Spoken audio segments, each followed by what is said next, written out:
The Peach Bowl is on the horizon. Ole Miss, the Penn State of the SEC, is playing Penn State, the Penn State of the Big Ten. Two teams that can't get over the hump against the top two teams in their conference. Two teams with head coaches that some think are brilliant and others believe are overrated. This is the mediocre matchup of the midpoint of this decade. I shall affectionately refer to this game going forward as the Paradox Bowl, because as we all know, if James Franklin wins a game, it's not a big game. And if Lane Kiffin wins a game, then it's not a big game. So, what happens when those two coaches play each other? Is it a big game or is it not a big game? Who knows? Who cares? I'm not sure I do. I just thought it would be fun to bring up. So before we get into the breakdown of these two teams, I would like to ask you to like the video, subscribe, and leave a comment down in the comment section below. And now with the intro out of the way, I'd like to say hello and welcome to the JSA studio. I am your host, as always, Nathan, and today we're talking about paradoxes. Penn State versus Ole Miss. To start things off, we're going to do a little bit of an overview here. Penn State is currently ranked number 10 and Ole Miss is ranked number 11 in both the college football playoff poll and the AP poll. However, on the field, these teams are almost the exact opposite of each other. Ole Miss is a very run-oriented offense that does throw the ball to a very talented group of wide receivers, whereas Penn State is a run-focused offense that relies a lot on play action once they establish the run, and tends to lean on their defense a bit more than Ole Miss. In fact, a lot more than Ole Miss, because they have the number 1 total defense in the country to go along with the number 3 pass defense and the number 1 rush defense. Ole Miss is very good offensively, and it's a unique scheme that is tough to play defense against. So even though Penn State has this great, phenomenal defense, they have shown cracks throughout the year, specifically against teams that are talented enough to play at the same level as the talent that they have on defense in Michigan and Ohio State. However, at the same time, Ole Miss's offense kind of shuts down when they play a defense that has the same level of talent as they do on offense. Hence why this is the Paradox Bowl. The current line is set at Penn State -4, and the over-under is 48.5, meaning that they think this is going to be a little bit more of a low-scoring game. And I generally tend to agree with that. I think both of these offenses are going to struggle a little bit, mainly because Penn State's offense struggles generally when they play anybody with a pulse on the defensive side of the ball. And Ole Miss, even though I do think they have a tremendous amount of offensive talent, I don't particularly believe they are as equipped to take advantage of some of the weaknesses of Penn State's defense like Ohio State and Michigan were. But before we can really get into the matchups and things like that, I want to go step by step, position by position for the roster as a whole to kind of just give my thoughts really on all of the players on the team. And we're going to start with the quarterbacks. And obviously, the two players that I'm going to be talking about are Drew Allar and Jackson Dart. I don't particularly think the depth really matters at the quarterback position, and even though hypothetically Ole Miss would have better depth at the quarterback position than Drew Allar, it is the one position where I'm not going to take depth into account because you don't rotate quarterbacks usually. And I have less to say about Jackson Dart, so let's go ahead and talk about Jackson Dart first. Jackson Dart has been very, very good and very effective for Ole Miss this year. He has been playing with an injury, which I think has limited him a little bit. And perhaps now with a month or so off, he can get fully healthy and we can kind of see him maybe play to his full potential. I think he's probably going to come back next year and will almost certainly be the starter for Ole Miss again, with a team that had, I think, the number 2 transfer class and also a pretty decent high school recruiting class. So I think Ole Miss has a chance to be very, very good next year, and I think they will have a serious chance to make the 12-team playoff. And with Jackson Dart coming back and potentially getting better, I believe that that would help them tremendously. As a player, he's very athletic. He's got this kind of long stride for his run. He's someone that they do draw up run plays for quite a bit. He has what I would quantify as a great, not elite arm. I think it's better than good, but not at the same level of some other extraordinarily talented throwers of the football in college football. This year, he's gotten much better at throwing the ball to his team rather than the other team. He's cut his interception number and his turnover worthy play number in half this year. And I think that does represent how well I believe he has played this year, especially considering he hasn't been as mobile as he was last year. Again, I'm hoping that the month or so off between the final game of the regular season and this bowl game will help him get healthy and sort of get back to the player that we saw last year, at least with the ground game. I think he's pretty good. I think he's probably the fourth, maybe third best quarterback in the SEC. Drew Allar, on the other hand, is a little bit more of a complicated story. When he hasn't been playing Michigan and Ohio State, which are currently the number 2 and 3 ranked defenses in the country, he's actually been really good, to be honest with you. He's only thrown, I think, 1 interception all season, and he's got 20 some odd touchdowns.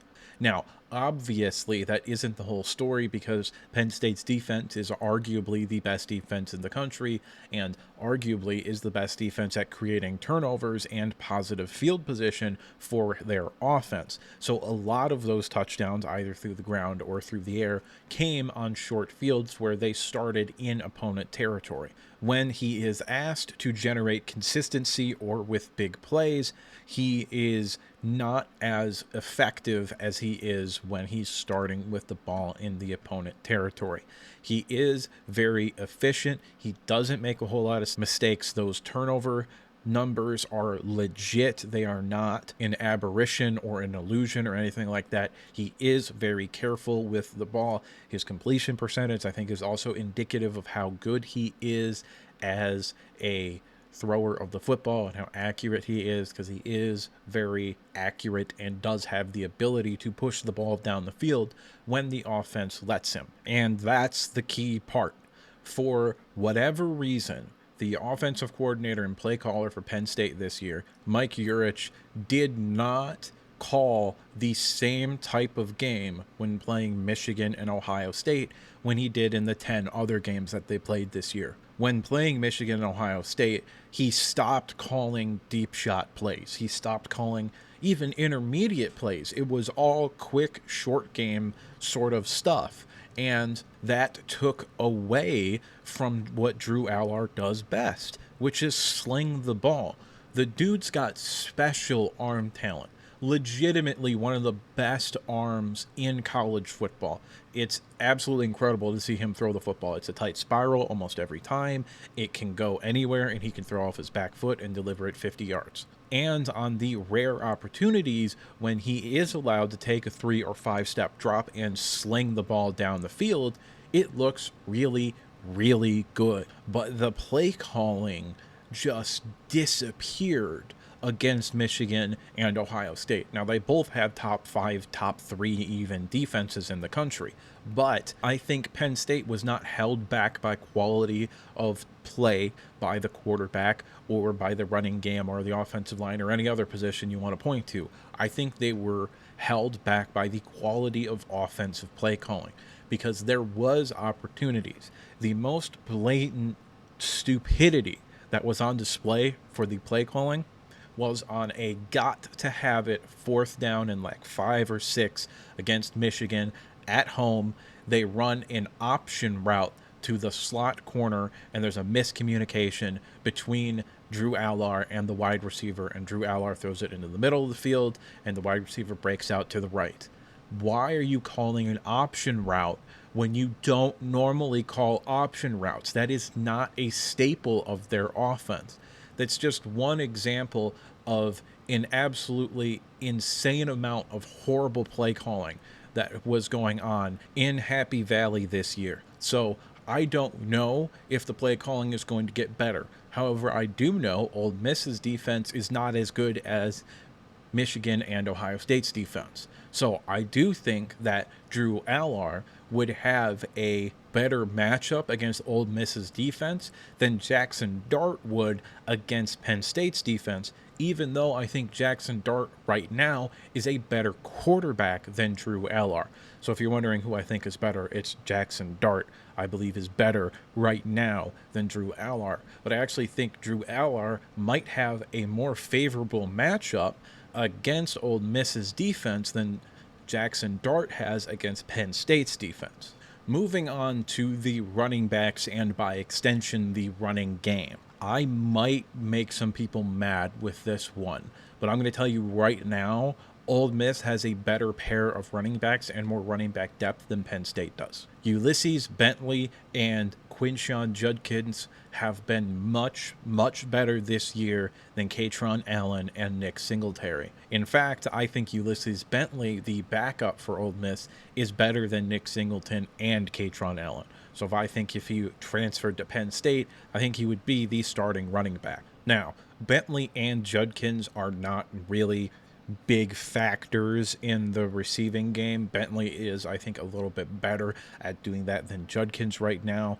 However, neither of the Penn State running backs are that much of a factor in the pass game either.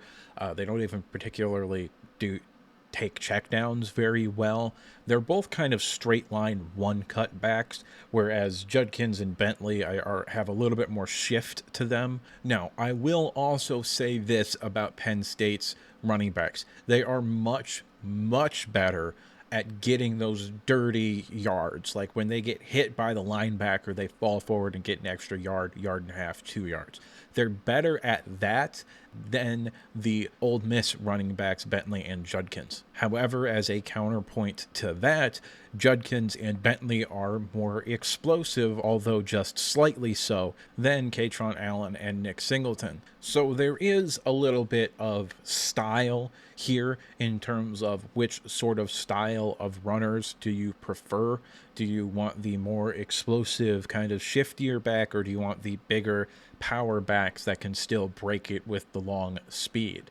And I'm going to be honest with you, I would rather have the shiftier backs, but Quinshon Judkins is the whole package. He can do everything, and I don't think that's the case for Singleton or Katron Allen. So Judkins alone, I think, probably would have pushed Ole Miss over the top, even if they didn't have such a spectacular backup in Ulysses Bentley. So I'm giving the running back position as an advantage to Ole Miss. Moving on to the skill positions, or wide receivers and tight ends. Technically, running backs are also part of the skill positions, but when I say skill for this video and pretty much all of my videos of this kind, what I mean is wide receiver and tight ends. So when it comes to these two teams for wide receivers and tight ends, I do think there is a clear advantage for Ole Miss as well, and I don't particularly think there is very much of an argument to be made to say that Penn State's group is better than Ole Miss's. Like, I think you can make an argument that Penn State's running backs are better than Ole Miss's running backs. I just don't think that would be a good argument. But here, with the wide receivers and the tight ends, I don't even think there's an argument. I think this is pretty severely in favor of Ole Miss. Trey Harris is absolutely fantastic. Dayton Wade and Jordan Watkins are also really, really good.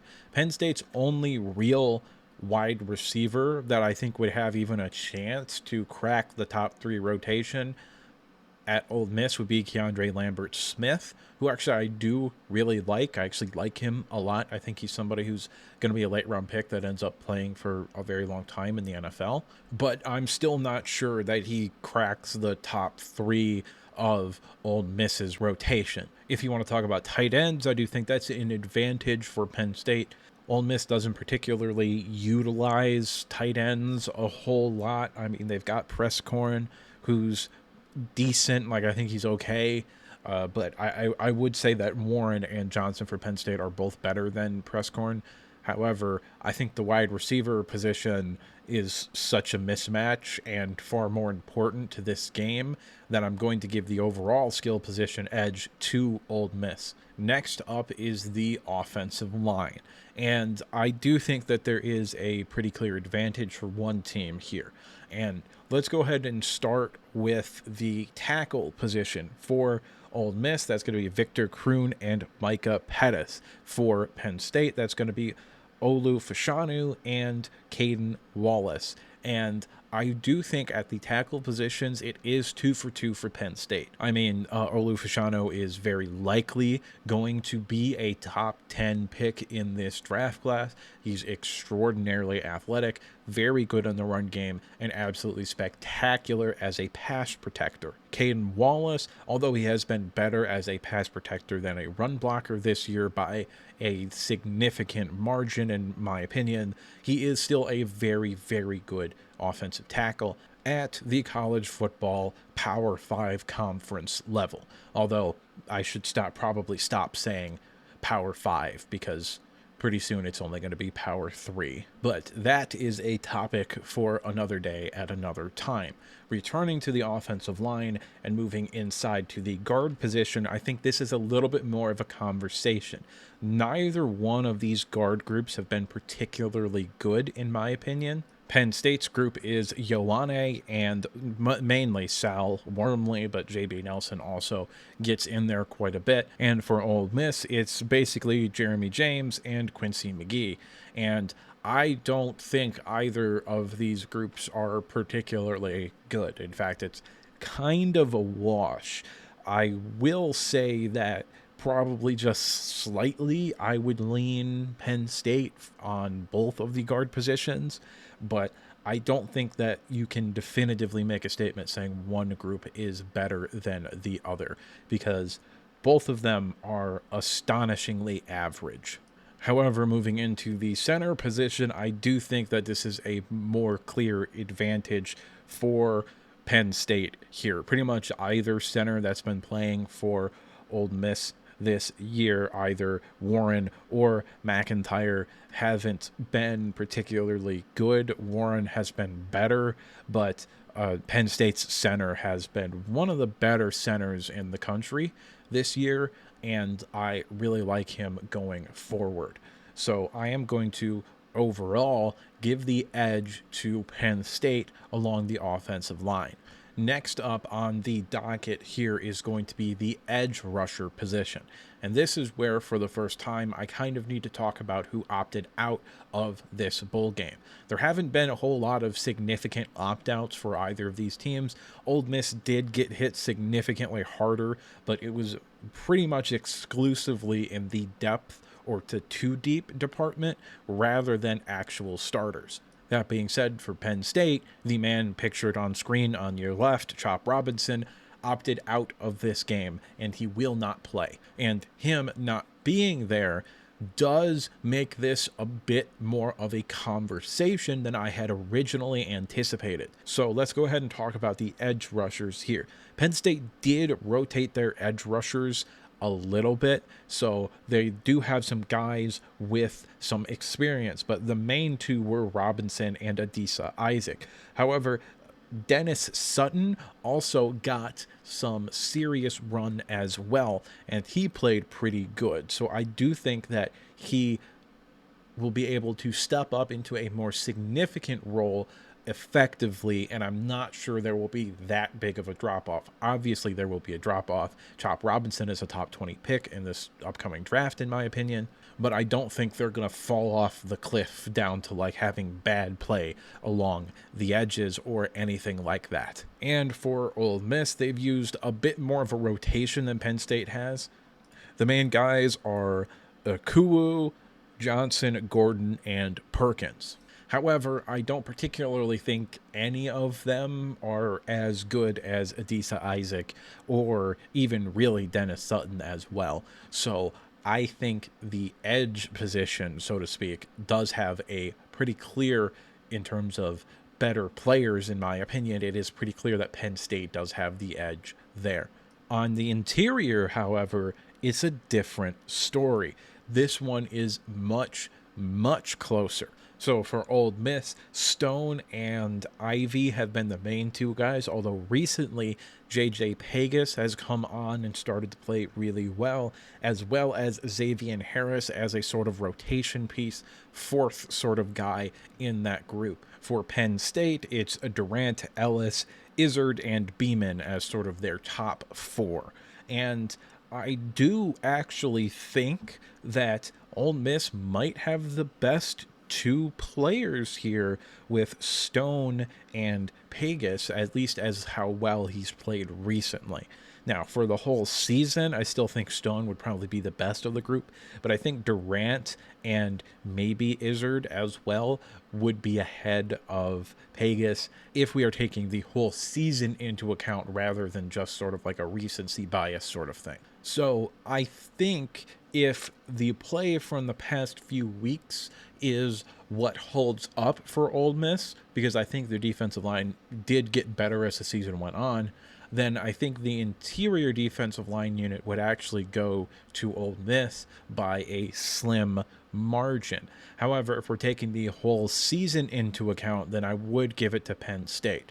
Either way, the clear decision, or at least the clearer decision at the edge rusher position, would mean that as a unit, I would give the edge to Penn State, even without Chop Robinson. But it is more of a conversation than one might anticipate. Now, what isn't a conversation is the linebacker room. Penn State's is better than Ole Miss. Full stop. There's not a conversation to be had here. This is the clearest advantage when comparing rosters here. Now, Sistrunk, I think is how you say his name, or Sistrunk, something like that. He is a really, really good player. He's a little bit undersized, will linebacker, sort of run and chase sort of player.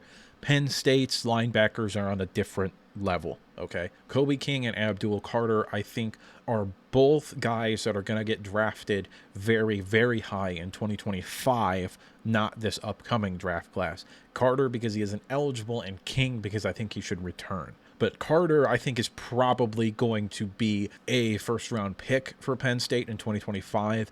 And I think Kobe King has a pretty good chance of being a day 2 pick. And Ole Miss does not have anybody like that at the second level of their defense this year. I do think Sistrunk has a good chance to get drafted, especially with the special teams upside that a body type and athleticism that he has gives you. However, I don't particularly think he's really going to be that much of a factor at the next level. And I think this is a fairly easy position group to give the advantage to Penn State. The last position group is, of course, the defensive backs. And this is much, much more of a conversation than people want to admit. Mainly because Ole Miss's secondary has actually been playing really, really well this year. Penn State's is very, very good, maybe a top 10, top 5 unit in the entire country. Ole Miss is right there, probably. Not top 10 or top 5, probably. But they're very, very good. And the main players for Penn State in terms of playing in the defensive back group are going to be Kevin Winston Jr., Jalen Reed, Kalen King, Johnny Dixon, and Daquan Hardy.